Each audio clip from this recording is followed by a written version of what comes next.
Roger. I will be in orbit. We have followed in their footsteps to get us where we are today.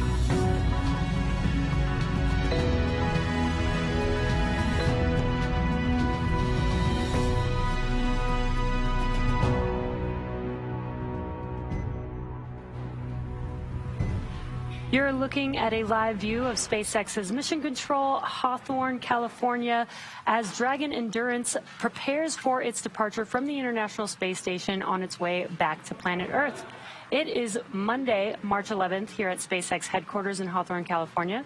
We expect Dragon to push away from the space station at 8:20 a.m. Pacific time or 11:20 a.m. Eastern time with our Crew-7 astronauts, including NASA's Jasmine Mogbelli, European Space Agency astronaut Andreas Mogensen, Japan Aerospace Exploration Agency astronaut Satoshi Furukawa, and Roscosmos cosmonaut Konstantin Borisov. Crew-7 spent 199 days in space, with 197 docked to the space station. During this time, they completed 3,184 orbits of the Earth, traveling more than 84 million statute miles. The crew is currently suited, and the Dragon and station hatches are sealed in preparation for departure. Thanks for tuning in to watch the live coverage of Dragon completing its 7th official long-duration mission from NASA's Commercial Crew program. Crew-7 is the 7th NASA Crew rotation mission and 9th NASA flight with astronauts to the space station, and that's including Demo 2 and Crew-8, as part of NASA's Commercial Crew program. For those of you following along, you'll know that Crew-8 just arrived last week to the space station and will be taking over for Crew-7, who's now headed home.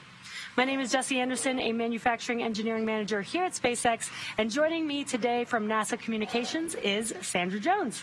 Thanks so much for having me, Jesse. It's really great to be here. Now, once Dragon departs space station today, the crew's flight home is expected to last around 18.5 hours. Shortly after separation, Dragon will use its Draco engines to thrust away from the station in a series of carefully choreographed maneuvers. Up to 5 of these departure burns will be required to increase the distance between the spacecraft and the space station. Dragon will also execute a phasing burn to lower its orbit and line the spacecraft up with its landing location. The major moments on the trip home are deorbit, then entry and landing, which cover all operations after the final departure maneuver. In that time, trunk separation, closure of the nose cone, a deorbit burn, deployment of the drogue and main parachutes, and then finally splashdown off the coast of Florida will all take place, at which point our teams will recover Jasmine, Andy, Satoshi, and Konstantin. Dragon is targeted to splash down off the coast of Florida on Tuesday, March 12th at 5:50 a.m. Eastern Time or 2:50 a.m. Pacific Time, followed by the crew getting picked up at sea by one of SpaceX's recovery vessels. Today on board the International Space Station is the Expedition 70 crew, being led by Roscosmos cosmonaut and current space station commander Oleg Kononenko. Of course, just like its approach to the International Space Station, Dragon's departure and deorbit is designed to be fully autonomous, requiring no action from the crew on board. NASA astronaut Laurel O'Hara helped the crew members prepare for departure today and will also be watching from the cupola. But the prime departure monitoring role falls on Jasmine Mogbelli from inside Dragon. Mission controls in Houston and Hawthorne will also help to back them up.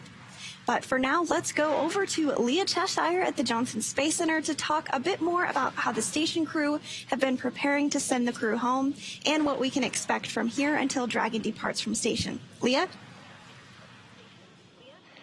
Thanks, Sandra, and welcome to the International Space Station Flight Control Room here in Houston, Texas. We are monitoring the departure of Crew-7 this morning, and teams are standing by again for the Go, No Go poll coming up here shortly. We are working and monitoring. Earlier this morning, we saw the hatch closure of Crew Dragon Endurance. All 4 crew members are now inside, suited up, and getting ready for their ride home. Of course, we will remain in these integrated operations during the time. The ground is go for undocking and departure. Undock sequence start is at 1515 Zulu, and our final configurations for undock are complete and nominal. Please confirm you are ready and that visors are down prior to the sequence start.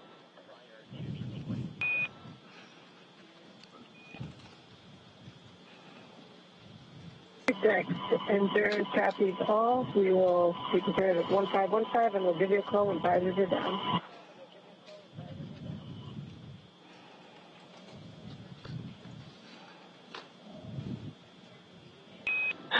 Copy, Dragon.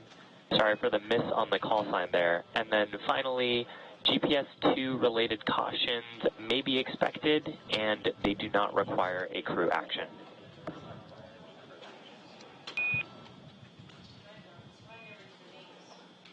Dragon, copy.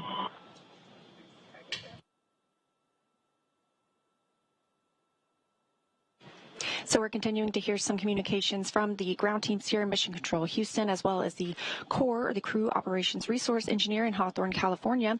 The Capcom here today is Amy Dill, and the Flight Director on console in Mission Control Houston is Judd Freeling. So since Crew 8's arrival just last week, we've had a busy week during this handover. Now, over the last several days, the astronauts worked to pack Dragon, I should say, full of the cargo that will return with them. And along with the crew, Dragon's going to be bringing back some of that critical science, including samples for continuing human research, additionally some hardware and other items. Earlier today, Jasmine Mobelli and Andy Mogensen worked to move some of the cold bags and the polar freezers. These store cold research samples and scientific experiments. Those are now in Dragon Endurance underneath the crew's seats. All of this critical science and cargo is offloaded after we get the crew out of the spacecraft following splashdown. Those scientific samples will be sent to researchers for final analysis within just a few hours of that return. The crew also took some time to get into their SpaceX suits this morning. They had those unpacked and are now ready for the journey home, totally suited and seated. Since getting the hatches closed, all 4 astronauts are in their seats. We're standing by for undocking. And additionally, teams at NASA and SpaceX have been preparing for undocking. They've been conducting checkouts of the Dragon spacecraft and space station systems. Now, one of the items that these teams look for these splashdown opportunities are weather opportunities. We want to make sure that the crew aboard Dragon and the teams who recover them have the best conditions possible for a safe and speedy pickup. We've got a final no-go/no-go poll coming up in just a few minutes.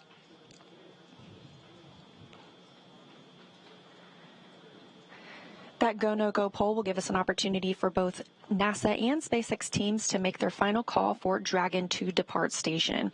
That's one of the many checkpoints during the return that will continue all the way up until just before the deorbit burn. That gives the mission managers multiple chances to assess the weather at the splashdown zones and make sure everything is lining up before Dragon departs.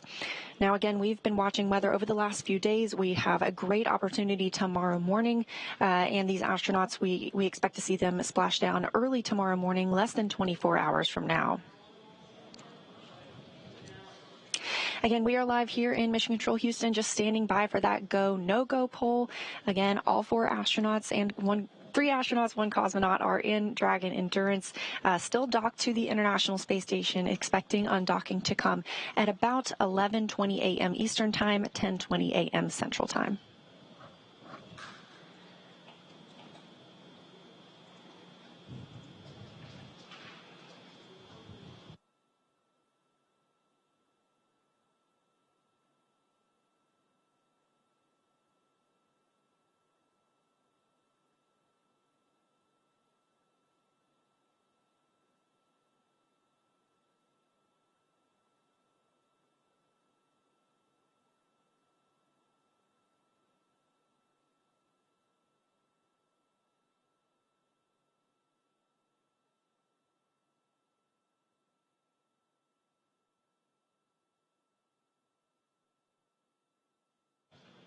And it sounds like that go, no-go poll that we were looking for has been completed. We are in joint operations until the spacecraft has exited the approach ellipsoid. This is a 2 by 2 by 4 kilometer sphere around the International Space Station that teams in Mission Control use to monitor arriving and departing vehicles to the space station. So these teams are both continuing to monitor the flight together. But over the last 6 months, I want to take a look at something. Crew-7 has had what I like to call an astronaut's eye view, and they've taken some pictures to share with us.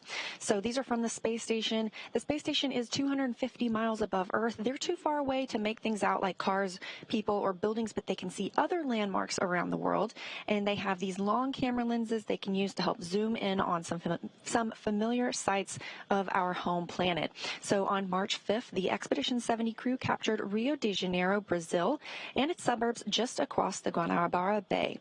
Toward the bottom is the 8.25-mile along President Costa e Silva Bridge linking Rio de Janeiro with the city of Niterói. In the next image from March 2nd, you can see the San Pedro River snake through the center of some rugged mountainous terrain in Bolivia, nearly splitting the image in half. And finally, our last photo for the morning, the crew captured the city lights of the Denver, Colorado area on February 29th. If you look in the top left, you'll see an aurora, which crowns a portion of Canada. And of course, we do get imagery from satellites that take photos of Earth, but the International Space Station is really unique in these viewing opportunities because astronauts and cosmonauts can tell scientists on the ground what they're observing and what stands out in real time. So what we're observing here in Mission Control Houston today, again, Crew-7 undocking scheduled for 10:20 a.m. Central Time. With that coming up in just about 10 minutes, I'm going to send it back to Jesse and Sandra in Hawthorne. Thanks, Leah. And those pictures were pretty awesome. It's always cool to see what the astronauts' point of view is when they're on the International Space Station. Yeah, absolutely. My favorite was the one of Denver, Colorado. You know, Denver is the mile-high city, and right now the International Space Station is actually flying 263 miles. Visors are down. SpaceX copies. Visors down.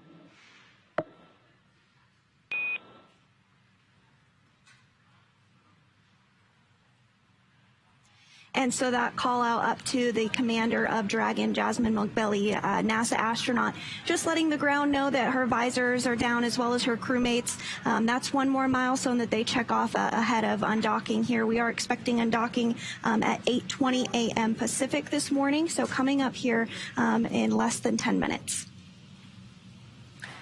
And again, at the moment, Dragon is in its final configuration before undocking, and we've already had the go, no go poll, and we are go for proceeding with the undocking. And just like during its approach to the International Space Station, Dragon's departure and deorbit is designed to be fully autonomous, which requires no action from the crew on board. Departure is typically a little bit faster and easier since the crew doesn't have to stop at any of the waypoints, like when we see a vehicle arrive and dock to the International Space Station. Once the undocking sequence is complete, Dragon will use its Draco engines to thrust away from the station in a series of 5 departure burns, which are carefully choreographed maneuvers that will increase the distance between the spacecraft and the space station. From there, a phasing burn will place Dragon on a trajectory back to Earth. So again, we did have that go, no-go poll take place a few minutes ago. Everything is on time and going smoothly, looking like we're going to have a great undocking this morning.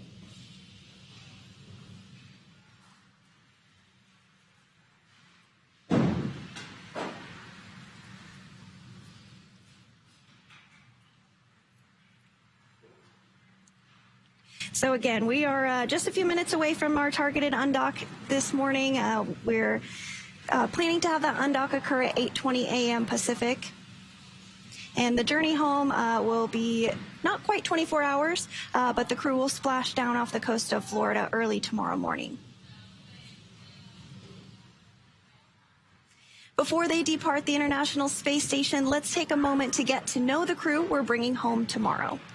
Lieutenant Colonel Jasmine Mogbelli hails from Baldwin, New York, and earned a bachelor's degree in aerospace engineering from the Massachusetts Institute of Technology and a master's degree in aerospace engineering from the Naval Postgraduate School. She also graduated with honors from the U.S. Naval Test Pilot School. As an AH-1W Super Cobra pilot and Marine Corps test pilot, she has flown more than 150 combat missions. In all, she accrued 2,000 hours of flight time in more than 25 different aircraft. Undock sequence commanded.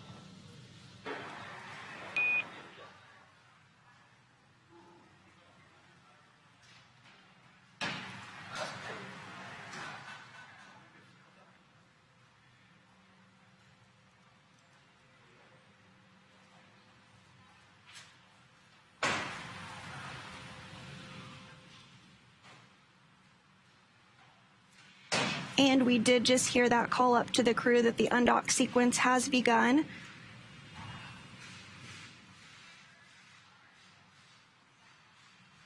So to continue talking about the commander of Dragon today, NASA astronaut Jasmine Mogbelli. Umbilicals are demated, nominal.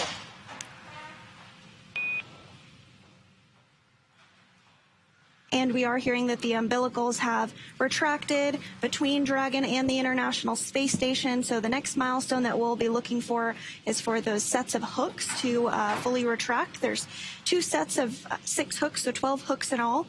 And once those hooks have separated, then there will be a short thruster firing that occurs of the Draco engines to help push Dragon back away from the International Space Station. So we are in a night pass right now, so we may not have the best views of that undocking as it occurs, but we will continue, of course, to provide live updates as we hear them.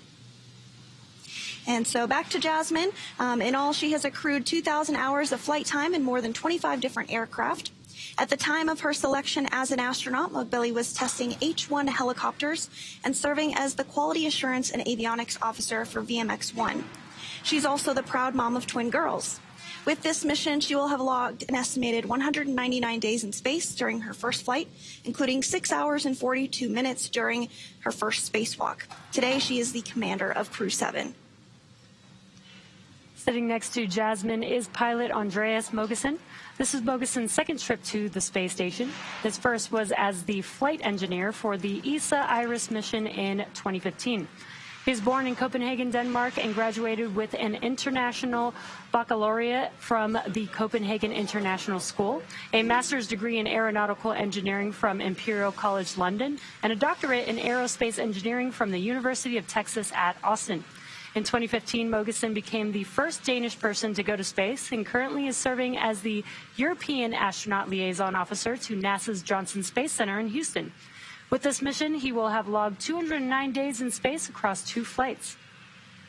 In the role of mission specialist is Japan Aerospace Exploration Agency astronaut Satoshi Furukawa. Furukawa's interest in space began when he was just 5 years old and saw the Apollo 11 moon landing on TV. He was also a fan of the Japanese... First set of hooks are open and nominal.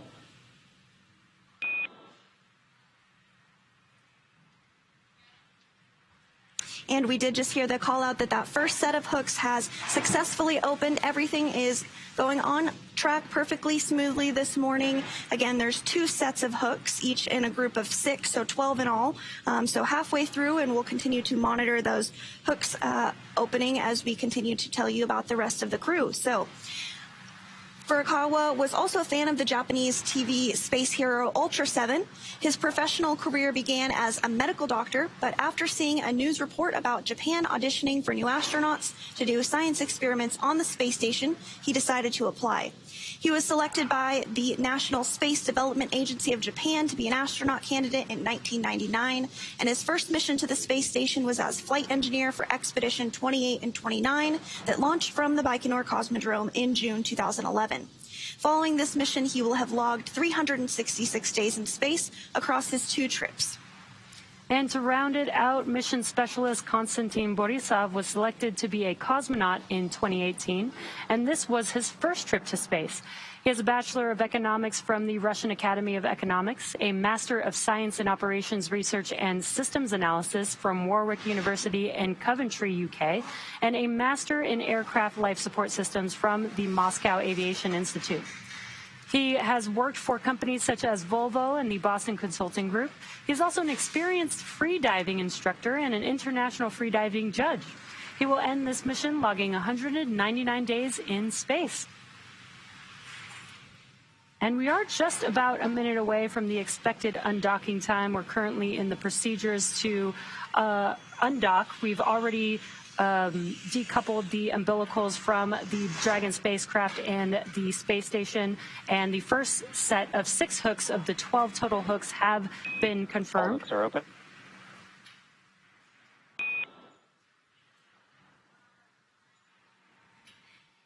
And so we did just get that call that that second set of 6 hooks is now open. So to continue to walk us through the separation of Dragon from the International Space Station, let's toss it over to Leah Cheshire in Mission Control, Dragon Houston. separation confirmed.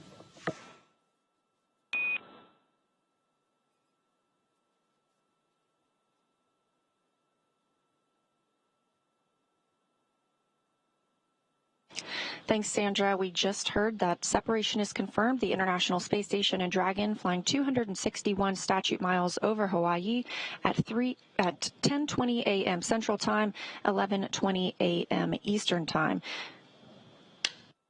just received confirmation of a nominal Depart zero burn burn. is complete and nominal.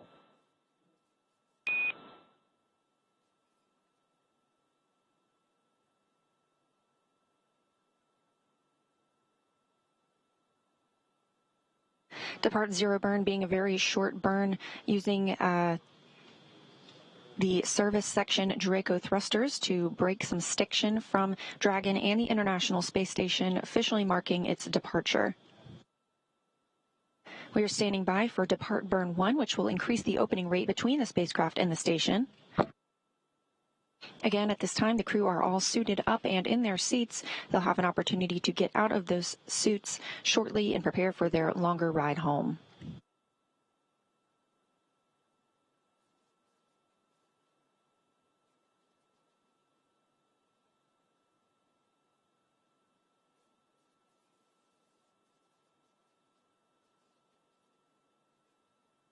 Again, the departure of Dragon Endurance this morning coming at 10:20 a.m. Central Time, 11:20 a.m. Eastern Time, as the International Space Station and Dragon were flying 260 statute miles over Hawaii. That means Jasmine, Andy, Satoshi, and Constantine have completed their journey aboard the space station, wrapping up 197 days on the orbiting laboratory. By the time they splash down tomorrow, the crew will have reached 199 total days in space since their launch on August 26th.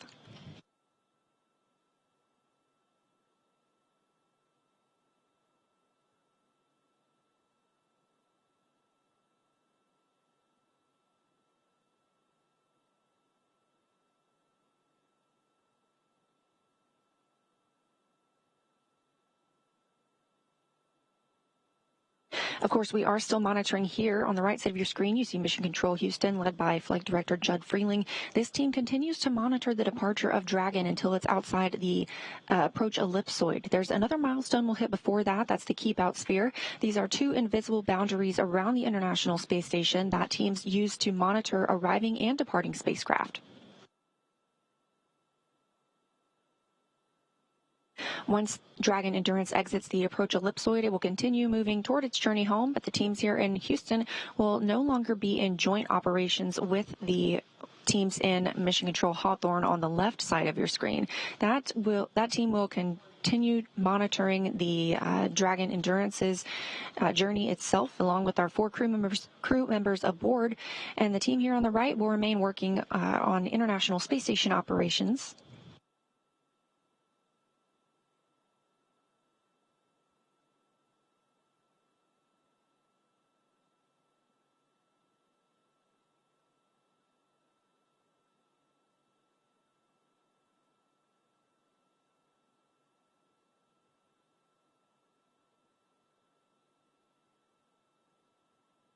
And we're just moments away from Depart Burn 1. This is a short burn,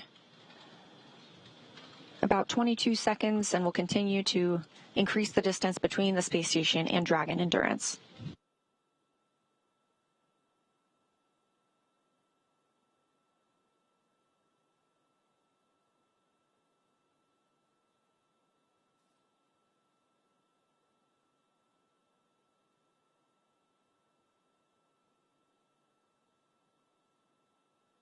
As we stand by for Depart Burn 1, teams here in Mission Control Houston continue to monitor the departure of Dragon Endurance, and I'm going to send it back to my colleagues Jesse and Sandra to continue walking you through this process. Thanks, Leah. As Leah mentioned, we are waiting for Departure Burn 1. That is expected to be about 5 minutes after undocking. The undocking procedure begins, which is 8:25 a.m. Pacific time or 11:25 a.m. Eastern Time. And you can see on your screen a graphic of how this procedure works. We've already had Depart Burn 0, and again are just waiting for Depart Burn 1, and that will increase the initial opening rate between Dragon and the space station. We are about 20 seconds away from that Depart Burn 1 beginning. At this time, Dragon is 129 meters away from the International Space Station and continuing to get further and further away. Of course, we'll see that number grow following that departure burn as well. About 5 seconds away from that burn beginning.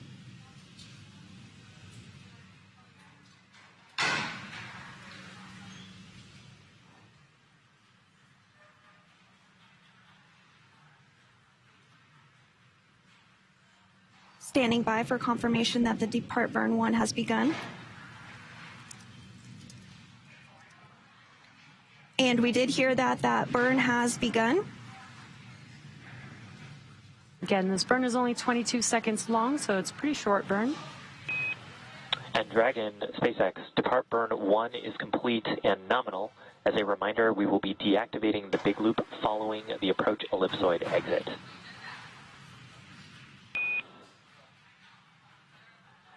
Okay, Dragon copies. Depart 1 burn is complete. And station from Dragon, we wish you the best of luck. For those staying on board on Expedition 71, we hope it does filled with laughter and fulfilling science as ours was.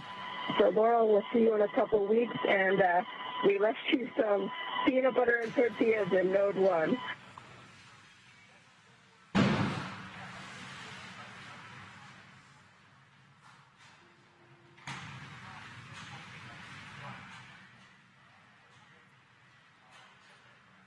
Hey, Chaz, Andy, Satoshi, Kosha, congrats on the departure. I miss you guys already, and thanks for that very generous gift. I'll treasure it.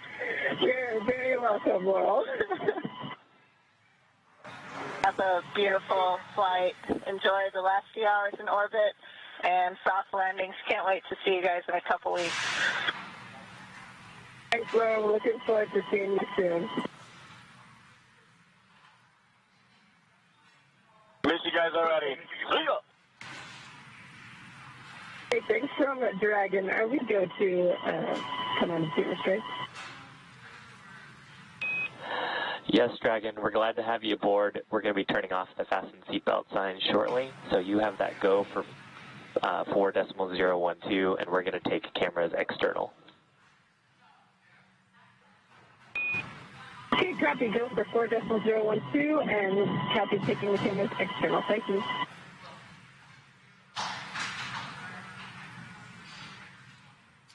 Okay, so And on the big loop, Dragon has exited the keep out sphere. Safe travels, Crew-7, and we'll see you at home.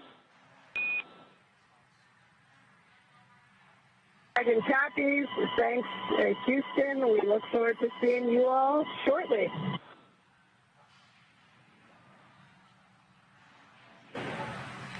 And so we did hear quite a bit of communication back and forth on the loops there from the ground, as well as between the International Space Station, Laurel O'Hara, who is remaining on board for a couple more weeks, and then NASA astronaut Jasmine Mogbelli, who is the commander of Dragon, thanking Mission Control for their time in orbit and all the hard work that the folks put in, as well as saying that they left maybe a secret peanut butter surprise for Laurel on Space Station. We also did hear that Dragon exited the keep out sphere. So this keep out sphere is an imaginary sphere or a boundary which is 200 meters in radius around the International Space Station. It's one of several safety zones set up to govern visiting vehicles either arriving or departing the space station. Before moving into the keep out sphere, spacecraft have to be configured where they would not cross the imaginary boundary for at least 4 orbits, even if the spacecraft lost all maneuvering capabilities. And we are now waiting for Dragon to exit the approach ellipsoid, or the AE, which is another imaginary shape, this time a 3-dimensional ellipsoid measuring 4 by 2 by 2 kilometers in the same family as the keep-out sphere. One of the key differences with the AE is that vehicles outside of it have to be on what we call a 24-hour safe free drift trajectory. That means the spacecraft would not cross into the approach ellipsoid for at least 24 hours, again, even if it lost all maneuvering.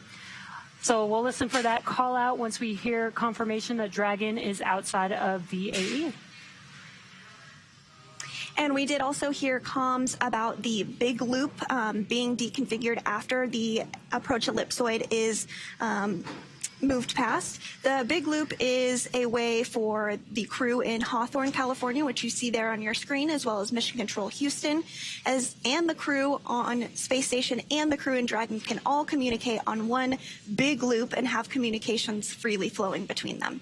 So we call this portion integrated operations, and once we do exit the approach ellipsoid, we will end those integrated operations. And we are expecting the approach ellipsoid exit in about 9 minutes or so from now.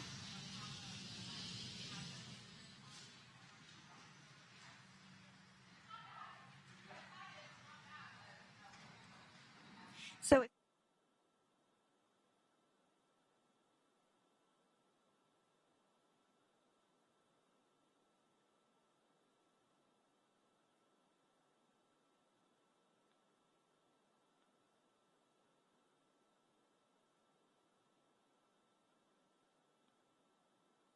SpaceX Dragon on the cabin mic, comm check.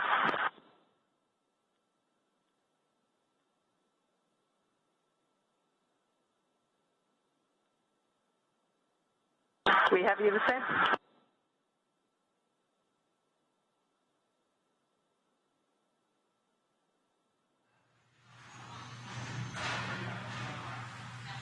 And on board Dragon, the crew is going to begin to work on getting out of their spacesuits for the journey ahead. They are splashing down early tomorrow morning, so they're going to get comfortable. They do wear those spacesuits during some of the more dynamic phases of the mission, such as launch, as well as docking and undocking, and of course splashdown.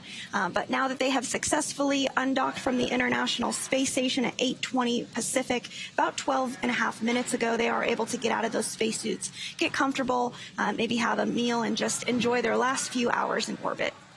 Yeah, and you may have heard the core that they are going external. That means that they are giving the crew privacy on board of Dragon. And we also, unfortunately, haven't been able to get any external views of Dragon just yet because we've been in orbital nighttime. So it is pretty hard to get some views when it's dark outside. But as soon as we're able to get some good views, we will definitely share them with all of you that is tuned in today. And the International Space Station is currently flying 264 statute miles over the South Pacific Ocean. And Dragon, again, undocked at 8:20 a.m. Pacific and is now 485 meters away from the International Space Station. The next major milestone that we're looking ahead towards is when Dragon exits the approach ellipsoid. That's that 4 kilometer by 2 kilometer by 2 kilometer imaginary oval around the International Space Station. So we are expecting that in about 6 minutes or so from now. Crew-7 spent 199 days in space, with 197 days docked to the International Space Station. And during this time, they completed 3,184 orbits of the Earth, traveling more than 84 million statute miles. The crew also saw the arrival of 7 visiting vehicles, including SpaceX's 28th Commercial Resupply Services mission, Northrop Grumman's 20th Commercial Resupply mission, 2 Russian Progress resupply ships, 86P and 87P, 2 crewed SpaceX Dragon vehicles carrying the Axiom Mission 3 crew, and of course, just last week, Crew-7.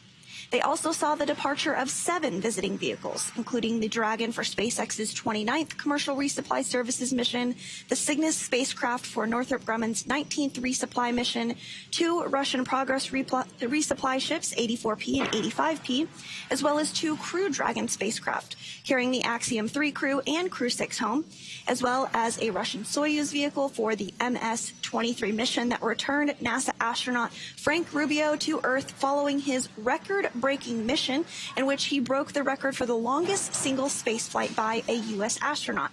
And just saying that is a mouthful, so I'm sure this crew is ready to be home after a very successful mission. We saw a lot of visiting vehicles, a lot of space station traffic, and in addition to that, they worked on hundreds of science experiments during their 6-month mission. And as we continue to monitor Dragon exiting the approach ellipsoid, I'm going to toss it back over to my colleague, Leah Cheshire, who's going to walk us through the next steps from Mission Control Houston. Over to you, Leah. Thanks, Sandra. Now over 15 minutes since undocking this morning, and you mentioned science experiments. Let's talk about one of those. Over the last 23 years, crews aboard the International Space Station have completed thousands of scientific and educational experiments, and of course, Crew-7 added to that number during their 6-month mission. One of those studies was CIPHER, which stands for the Complement of Integrated Protocols for Human Exploration Research. Of course, you know we're looking for longer journeys to the moon and Mars, so scientists are examining how extended time in space affects the human body. Astronauts on missions of various lengths can participate in an integrated set of studies that monitors their health before, during, and after missions. Results could play a pivotal role in ensuring the safety, health, and success of astronauts on deep space exploration missions. CIPHER began with Crew-7 and is continuing now with Crew-8, which just launched and arrived to the space station last week. As you mentioned, we are standing by for Dragon to exit the approach ellipsoid. That's the 2 by 2 by 4 kilometer invisible sphere around the space station, which we use to monitor arriving and departing spacecraft. That is monitored by the team in Mission Control Houston, and once they exit, we will be out of joint operations. Of course, this team continues to stay in the room and monitor all things space station 365 days a year. After joint operations are over, we do transition out of the big loop. This is the loop used for communications between all parties involved in the arrival and departure of Dragon. That means the space station, Dragon, Mission Control Houston, and Mission Control Hawthorne all on the same loop for easy and streamlined communications. We will take that down once they are out of this vicinity of the space station. And we previously heard Jasmine Mobilli testing out the Dragon communication loops to ensure we had good comms there, and we did receive that confirmation. Jasmine Mobilli, while aboard the International Space Station, conducted one spacewalk with her colleague Laurel O'Hara, who we heard some words from just shortly after Dragon's departure this morning. Again, that departure at 10:20 a.m. Central Time, 11:20 a.m. Eastern. Their spacewalk lasted 6 hours and 42 minutes. It was the only spacewalk conducted for crew members on this spacecraft.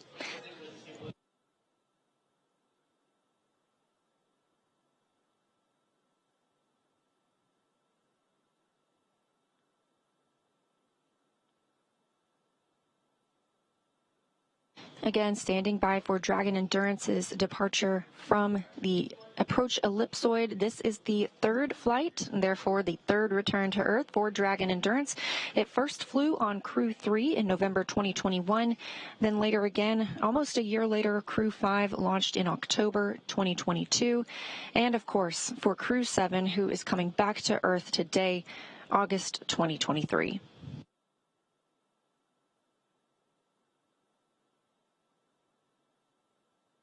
Crew-7 was the first crew in which all 4 seats were occupied by a member of a different nationality or a different partner country. Jasmine Mobilli is our NASA astronaut aboard, joined by Andreas Mogensen of ESA, the European Space Agency. Satoshi Furukawa is from the Japan Aerospace Exploration Agency, or JAXA, and Konstantin Borisov comes to us from Roscosmos. It was the first flight for Jasmine and Konstantin, and the second flight for both Andreas and Satoshi.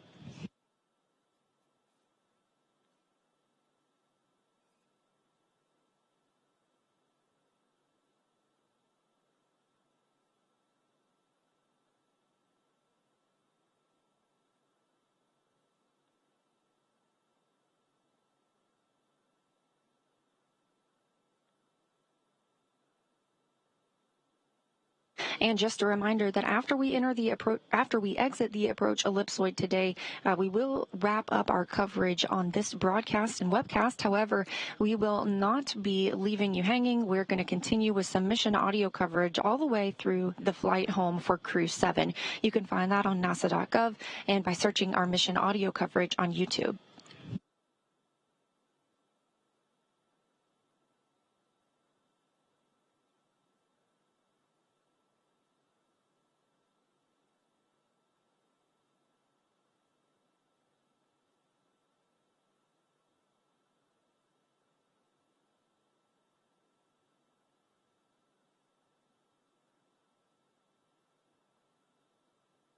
Again, we're standing by for approach ellipsoid exit. Teams here in Mission Control Houston continuing to monitor the departure of Crew-7 and our 4 crew members and as they prepare to rejoin the population of Earth tomorrow morning. With that, I'm going to send it back to my colleagues in Hawthorne, Jesse and Sandra, to continue walking us through Dragon's departure. Thanks, Leah. Again, we are waiting for Dragon to exit the approach ellipsoid, or the AE, which is another imaginary shape. This is a 3-dimensional ellipsoid measuring 4 by 2 by 2 kilometers in the same family as the Keep Out sphere. One of the key differences with the AE is that the vehicles outside of it have to be on what we call a 24-hour safe free drift trajectory. That means that the spacecraft would not cross into the approach ellipsoid for at least 24 hours, again, even if it lost all maneuvering. So we are just waiting for that call out for confirmation that Dragon is outside of the AE.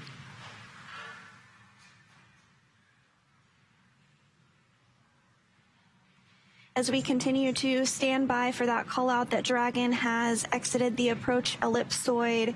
If you're just joining us, Dragon undocked from the International Space Station 21 minutes ago at 8:20 a.m.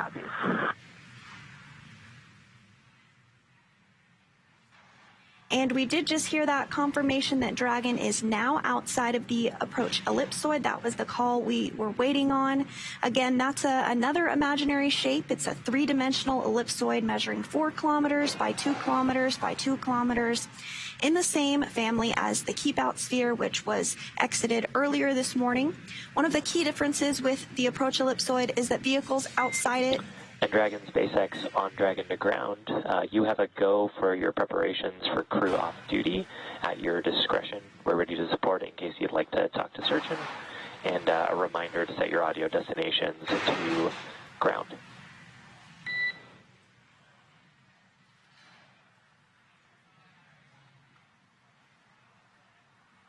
SpaceX, Dragon on Dragon to ground. We copy all, and we're go to configure for crew off duty. Good read back, Dragon.